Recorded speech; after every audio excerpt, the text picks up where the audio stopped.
I want you to unmute and give her a shout and a shout and a shout of applause. It's not like my youth. No, that is not like you guys. You have to give her the best. Give her the best. Latoya, I can hear you. Chelsea, I can hear you. Etel, I can hear you. Mark, I can hear you. Slema, I can hear you. Charles, I can hear you. Moji, I can hear you. I want you guys to shout it again and give her a hand of applause.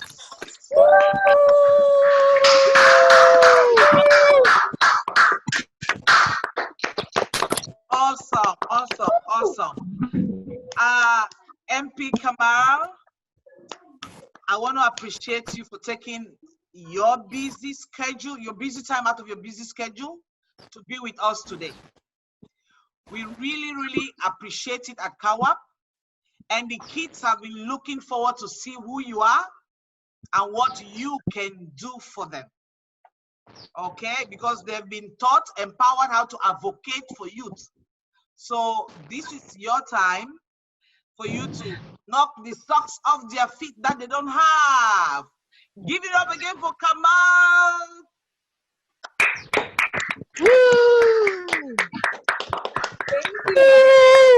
Awesome. And Kamal, I want to let you know that because this program, because of this COVID-19, and because we are doing it visually, I really caught international attention. So we have kids here from Ghana. We have kids here from Spain, Madrid. We have kids here from London, England. We have kids from Cameroon. We have kids from Zambia. We have kids from Kenya. So we have a lot of different folks in here today. So Kamal, the stage is all yours. Talk to our kids. Thank you. Thank you so much, Irene. Good morning, everyone. And I have to say, first and foremost, you know, now that we're living in this new world of virtual everything, this is probably the best, I would say, the response I got, because usually people are just using that little button, but this was actually, you know, it truly goes to show the leadership of the Canadian and African Women Aid Program for the work that they've been doing in teaching our youth. But I have to say, I feel all the positive vibes and positivity all the way, you know, from different parts of the world, even right here in Brampton from my house. So thank you so much for the warm welcome. Again, hello everyone. I am Kamal Khera. I'm a proud member of Parliament for the beautiful riding of Brampton West and the Parliamentary Secretary to the Minister of International Development. That is why also it's actually really cool that I'm talking to folks from different parts of the world, because we actually do, and it's part of my role in government to be able to do the work that we're doing internationally as well. And I'll touch on that later as well if time permits me. But thank you again for having me here at the annual Youth Leadership Empowerment Program, designed and organized by our great friends at the Canadian. So happy to see that despite the challenges of COVID-19, our community is still able to come together, and especially for our youth. You know, young people have always contributed to building a better Canada and a better world in so many different ways, through volunteering, through the student governments, through starting your businesses, fighting climate change, discussing global issues, and for fighting for, you know, standing up for one another. You know, there's nothing that you are capable of not achieving. And I'm so proud to be part of a government that recognizes this. And we celebrate the limitless potential of young people. You know, you truly have the power to change the world. You know, we're so inspired by your courage, your passion, and the positive changes that you make every single day in your own communities. And young people are more eager than ever, and we must continue to amplify your voices, give you the seat at the table, and to connect you with those very opportunities. Our future success depends on it, because not only are the young people leaders of tomorrow, you guys are leaders right now. You know, you are one of the most, and a lot of people don't know this, young people, you know, you're one of the most educated, you're one of the most technological savvy, And you're one of the smartest generation that has ever existed in this time of an age. This moment right now, you truly have the potential to change the world. And guess what? You're going to be living the longest. So the decisions that you make every single day now are going to impact you the most. So this is what I truly say, and I know our Prime Minister, the Right Honorable Justin Trudeau, is a huge champion for youth issues, and he talks about this a lot every time I have a conversation to make sure that we talk about that. You know, people talk about young people are going to be the leaders of tomorrow. No, you guys are leaders right now. So we need to continue to listen and appreciating the diverse views of young people that help us turn the vision of a more peaceful and prosperous planet into a reality. And that is why, you know, as a government, we have taken concrete steps like creating a youth council. So for those of you not know, and I spoke about that last year as well when we met, you know, in person, I have a very diverse youth council, which meets, you know, we meet every once a month. And I really encourage the youth that's on this call that live in Brampton West. You know, we start our applications again every year, you know, end of the year. And when you see that call, to put your name forward, because the decisions that, you know, the issues that we talk about and the decisions that we talk about, the federal issues and how that those decisions impact you are so very important. So we have this youth council, and you know, that gives young people a voice in decisions that help you shape your lives, their communities and their countries. You know, we're investing in programs like summer jobs, which I know Irene is a you know, is a huge advocate, and I know she does incredible work, and we make sure that we're constantly pushing, you know, youth from our community to apply to these great organizations that are doing this, and you know, inspiring work for our youth. We're investing in things like our middle class, we're investing in our youth with the kind of making things easier for our youth, whether it is for our students, by the, you know, especially in this time of the student emergency benefit, or making sure that we're investing more in the loan programs. And we've actually made concrete steps in order to get here. And that's because you got involved. You've told us, if you want our vote, and if you want, you know, to be able to succeed and move forward, you're going to need to listen to us. And that's why we need to make sure that that our youth are more engaged. Sorry, I see that I'm talking too fast. Sorry, I tend to do that when I am so inspired and I get super excited. So my apologies for that. I will try to speak a bit slower. And in terms of the theme about youth, you know, in 2019, we also created a portfolio, especially for young people, under the Ministry of Diversity, Youth and Inclusion. We have a youth secretariat that is working and addressing youth issues. And I want to be able to make sure that what you're hearing and the issues that you have been, you know, facing in your lives, and the decisions that you know are going to impact you, that you need to tell us so that we can continue to move forward. And I said, you know, as my role as Parliamentary Secretary to the Minister of International Development, this is another hat I wear within our government. You know, I get to travel a lot in different parts of the world and get to meet inspiring young people like you from all over the world that are changing the communities around the world, of seeing what you're capable of if you're given the right tools and the opportunities. And let me tell you, the sky is the limit. And opportunities like this is key in moving forward. You have the tools, you have people like myself and others in the community that are listening to you. So make your voice count. Again, thank you so much for this opportunity, and I look forward to any questions or anything that you want to talk about and have an engaged conversation with all of you. So thank you. Okay, guys, if you have a question, if you want to ask in person, fine. If not, you can put it on the chat and I'll read it for her. Okay, so who is going to go first?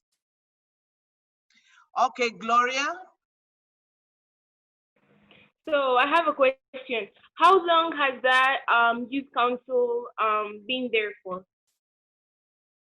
That's a great question, and it's been there since I've gotten elected. And one of the first times I got elected was in 2015, I believe. And let me tell you actually a little bit of story about this as well, because I think it's important.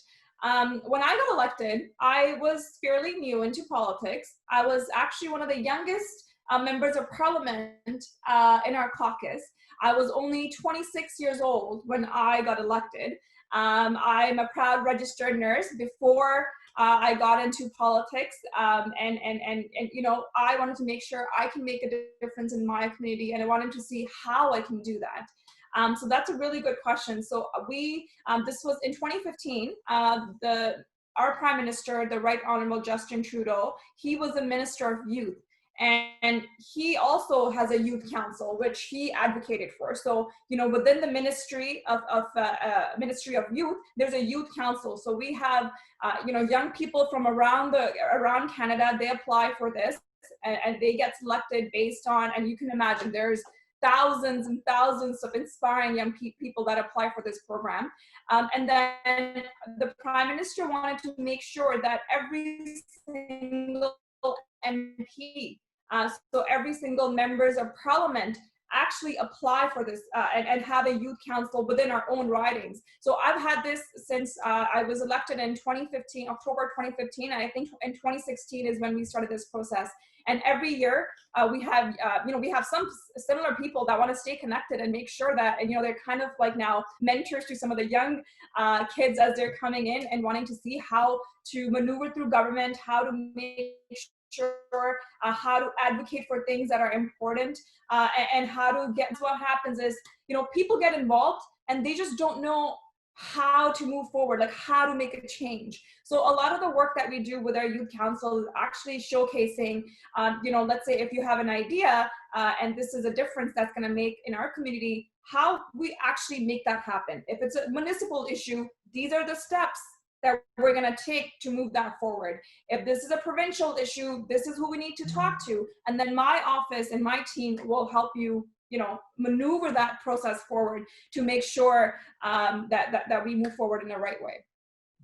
Awesome. And Nena had a hand up.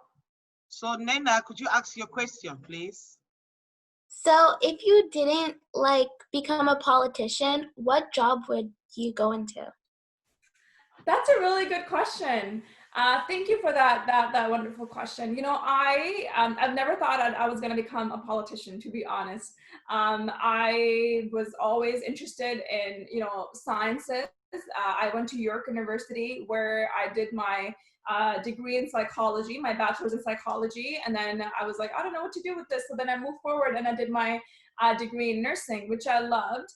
But during that time, so even when I was in high school, I was really involved with my student council. So I was president of the student council. We actually created our own TV show called A Youth Vision, talking about youth issues at that time. So I knew I was always involved in the community and I wanted to make that change. And then in 2014, you know, when Justin Trudeau, who now is our Prime Minister, but he became a leader of the party, and I was inspired by him. I was inspired by, you know, his vision for Canada.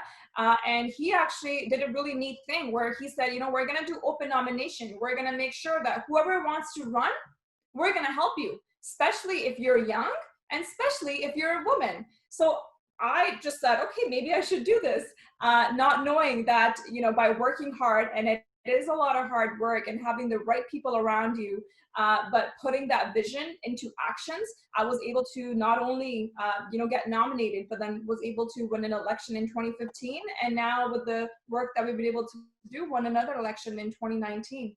So I was the youngest member of parliament in, and well, I'm not that young anymore. I would say I'm 31 years old, but I was 26 years old when I got first elected. So if I wasn't a politician at this time, I think I would either still be working as a nurse, but I'm also very seized with global issues like international development, and why it's so important to be working and, you know, giving voices to people, not just in Canada, but also around the world. So I could also see myself be working with an international NGO like Plan International or the World Vision, or one of the international organizations. I could see myself doing that. Also, we have another question said, when you're a politician, are you being paid? Yes, of course. Why would anyone want to put their name forward if you're not going to get paid? We work so hard. We work so hard every single day for any job. And I think it doesn't matter the work that you do. Everyone deserves a pay to kind of move that dial forward. So yes, everyone gets paid. I won't tell you how much. You can Google how much members of parliaments make. But yes, everyone and that puts their name forward to represent their community, they get paid. Okay, another question from Victory. She said, is it possible for a politician to always speak the truth? That's a good question. That is a really good question. I won't talk about every politician, but I can talk about my own experiences because everyone is different. And I think that is true for any job. But one of the reasons I got elected was because of some of the things that I've seen in the community where people were not being truthful in the community. People were not putting things forward that were important for my community of Brampton West. And that is one of the reasons why I put my name forward and have been representing this community for the last 6 years. And I always, speak the truth and nothing but the truth. I think that's important. If you're going to be representing a community this bold and this diverse as Brampton West, it is certainly a huge, you have to have a huge moral ethics, and as well as the work that you need to be doing is going to impact, it impacts people in my community every single day. So this is, something that is very personal for me, and I don't know about any other politicians, but I would like to think that every politician speaks the truth. Awesome. And we have another question from Chelsea. She said, when you were in our age range, what was your dream job? Sorry, how old was I at the time? Their age range, like from 12 to 17. Oh, interesting. I would say, as I said, I never thought I was going to be in politics for sure at that time. But I think at that point, my dream job would be, working in a hospital as a doctor or as, I don't know, something in the healthcare field, which I ended up doing anyways. And so I think I'm kind of living my dream. But one of the things that I take pride in knowing that I was also parliamentary secretary to the Minister of Health when I got elected. So I actually got to work on a lot of the health issues. Even when I couldn't do that, being a frontline worker as a doctor, as I'd probably been envisioned back in the days. But I get to do some really, really neat things, whether it is helping our community right here in Brampton West, talking to young people like you, that inspire me. And I say this because truly I feel you guys have the potential to change the world. And you guys are so inspiring. You guys are so smart. And I wish, I think back and I talk to my staff sometimes, because I get to meet all these young people like yourselves. And I say, I wish I was like you when I was your age, because you guys have all these bold ideas. And, I think I was just, just another young kid, didn't really know what they wanted to do per se, but kind of ended up doing the things that were important. But you guys truly, if you guys need to unleash the potential that you guys have, because you guys will change the world. You will change your communities, you will change your lives, and you will change the lives of people around you. So yeah, that's my thought. Okay, we have another message from Timmy. He said, do you have any advice for us about pursuing our dreams? Yes, that is a good question. My advice is, and that's something that has worked for me, it's one thing to have a dream, and then it's another to work towards that dream. Because, I can sit here and say, I'm going to be an X, Y, and Z. That's great, because that dream is important for you to ignite that fire in. But then what comes with that dream is for you to put the work, a plan to make that happen. What I've been able to do is I actually, let's say if I want to do something and, in the next 5-10 years, this is what I want to achieve, I will write that down. I will write that down on a piece of paper, and then I'll write the plan of how I'm gonna get there. The things that I need to do. You need to plan what this is a great idea. What's the plan? Where are the obstacles? And the plan will change 50, 60, 70 times. But you need to know what you need to do to get there. And then you need to find the right people to make that happen as well.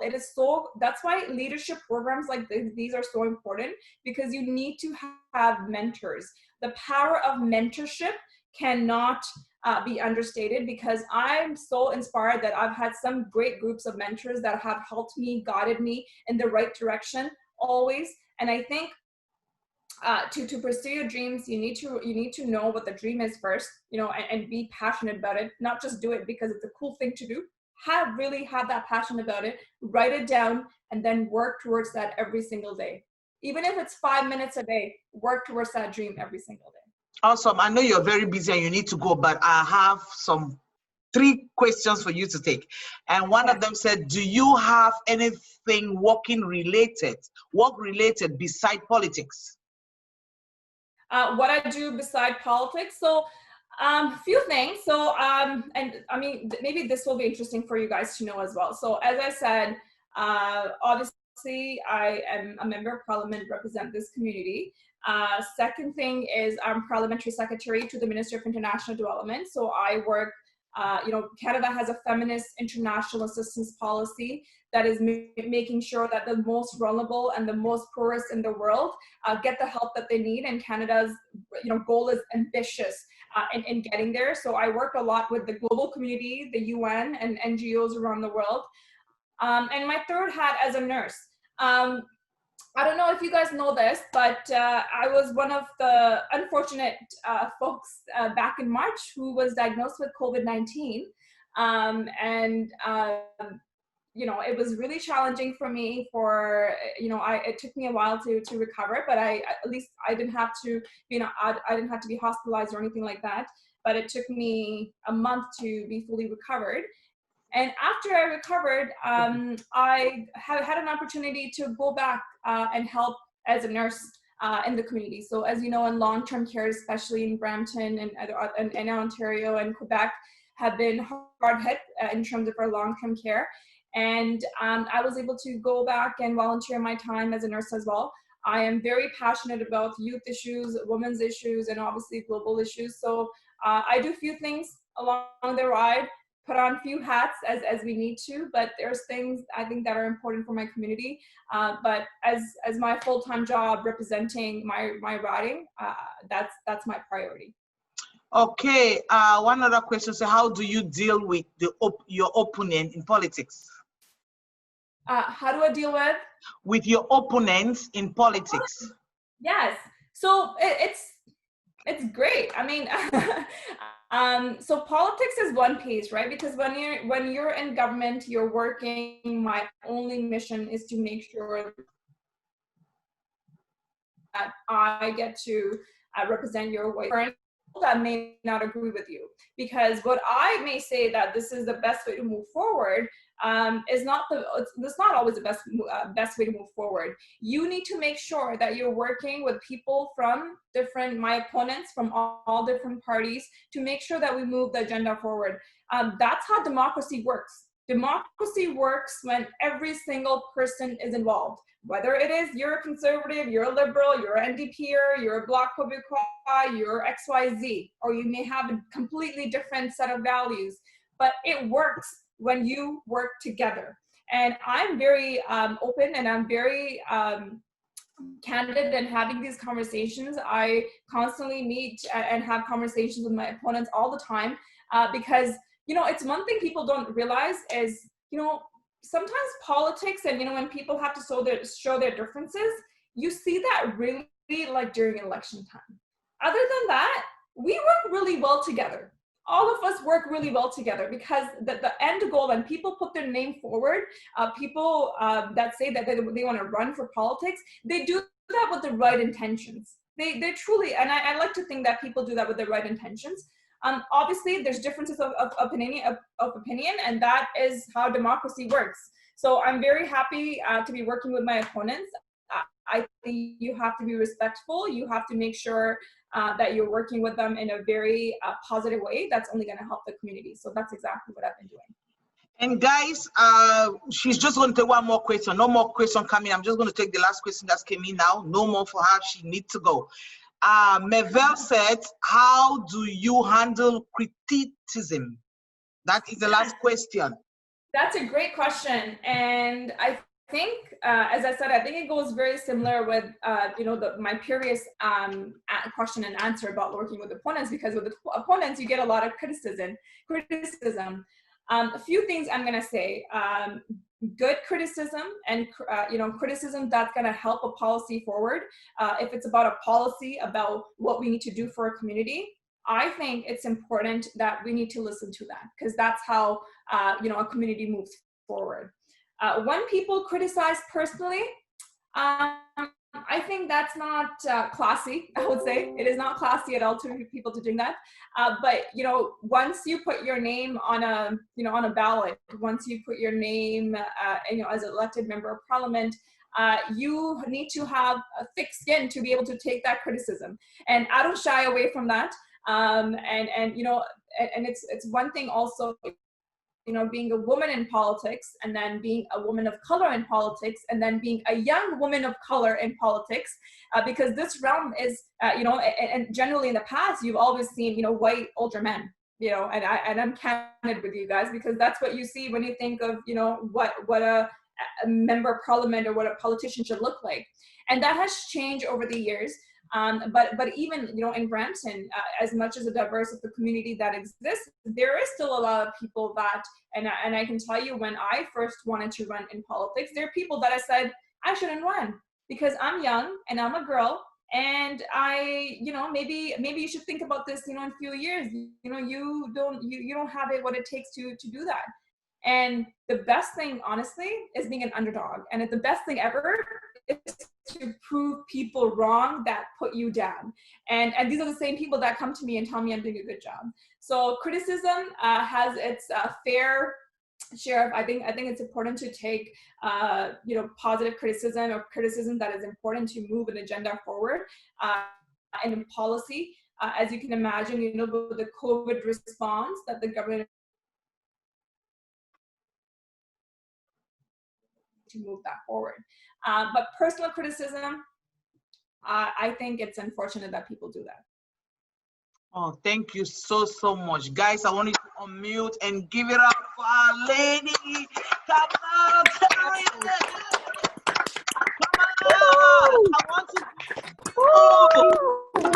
Thank you very much. You guys have been so amazing. Thank you, Miss Kamal.